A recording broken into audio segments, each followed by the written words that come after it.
you ever finish an RPG, then wish you could go back one last time? Not for a quest, not for loot, just because you miss being there.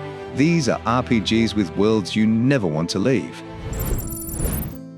You start taking roads you don't need to take. Not because there's a quest there, not because the game rewards you for it, just because you're curious what's over the next hill. That's the point where Kingdom Come, Deliverance 2 stops feeling like a game you're playing and starts feeling like a place you're spending time in. The world doesn't constantly try to entertain you. Instead, it slowly earns your attention. A short ride to another town can turn into an hour-long detour because you spot a ruined building in the distance, hear people talking along the road, or simply decide to see where a path leads, and somehow those unplanned moments end up becoming the ones you remember. What makes the world so easy to stay in is how believable everything feels. People go about their lives, villages feel lived in. Even traveling between locations has a sense of purpose because you're not just teleporting from objective to objective, you're actually moving through the world. After a while, you stop thinking about the fastest way to complete a quest. You start paying attention to the journey itself.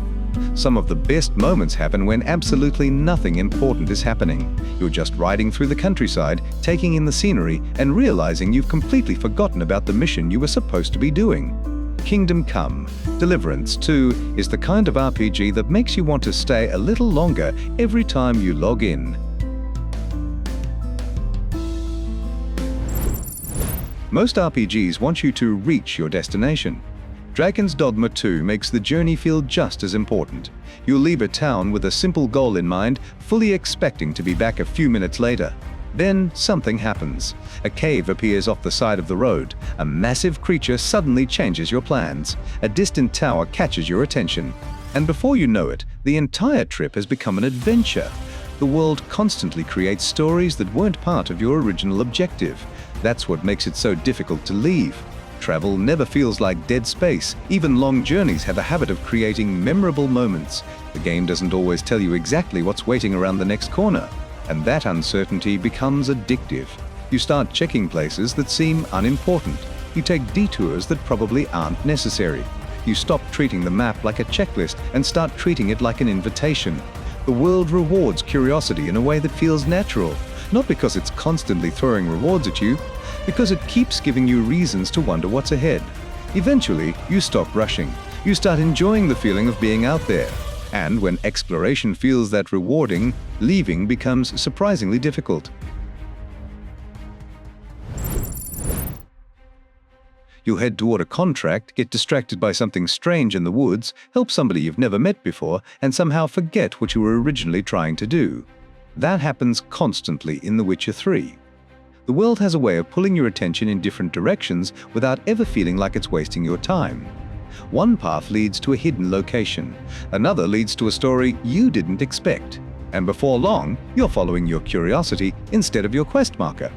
A lot of RPGs are filled with side content. The Witcher 3 is filled with stories.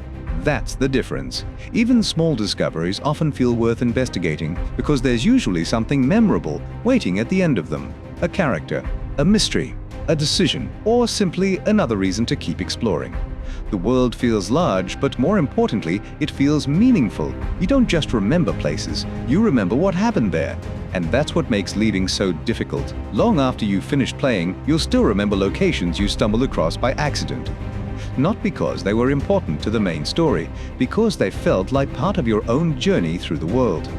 Few RPGs make exploration feel that personal.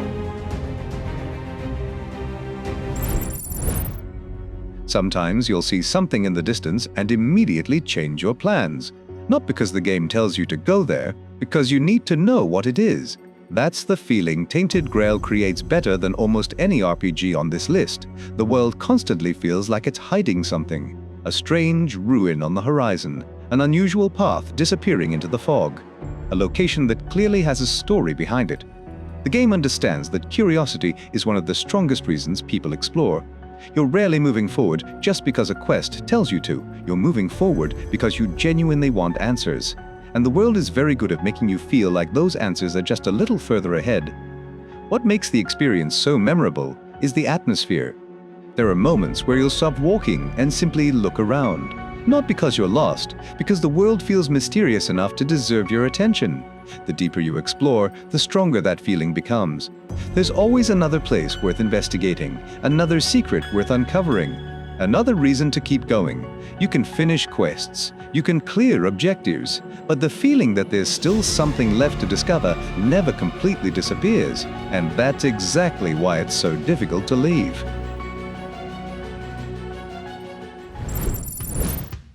You'll finish a mission, open the map, and then spend the next 20 minutes driving in the opposite direction for absolutely no reason. That's when you know a game has you hooked. Cyberpunk 2077 isn't just a collection of quests. It's a city that constantly convinces you to stick around a little longer. You start noticing shortcuts, favorite districts, roads you enjoy driving through, places you always end up revisiting.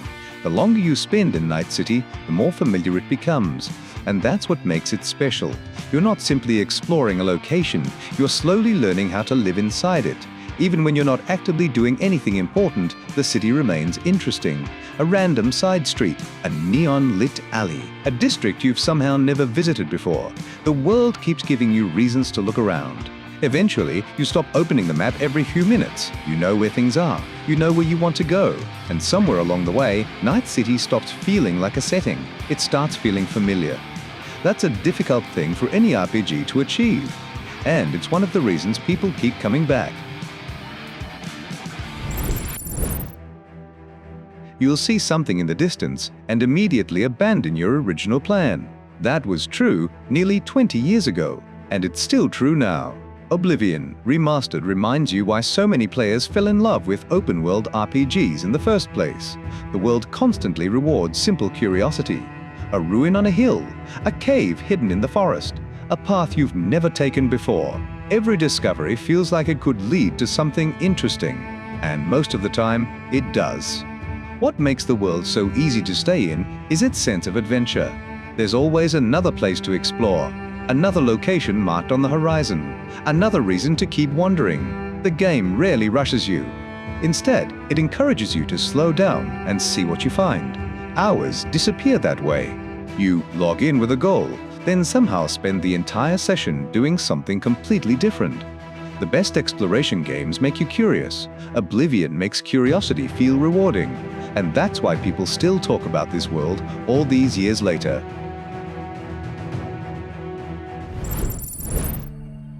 You tell yourself you'll follow the main road this time. Then you spot something interesting 5 minutes later and immediately leave the path again. That's the cycle this game creates. The world constantly places small distractions in front of you. Not the annoying kind, the kind that make exploration feel exciting, a strange location, an unusual landmark, a route that looks worth investigating. The game understands that discovery should feel natural. You're not checking off boxes, you're following your curiosity. And the world is built to encourage exactly that. What makes this game stand out is how often exploration feels rewarding. You rarely walk away from a detour feeling like you wasted your time. There's usually something waiting for you, a story, a secret, a memorable location, or simply a view worth stopping for. The result is a world that feels inviting, the kind of place where every new direction feels like an opportunity, and that's a powerful reason to keep exploring.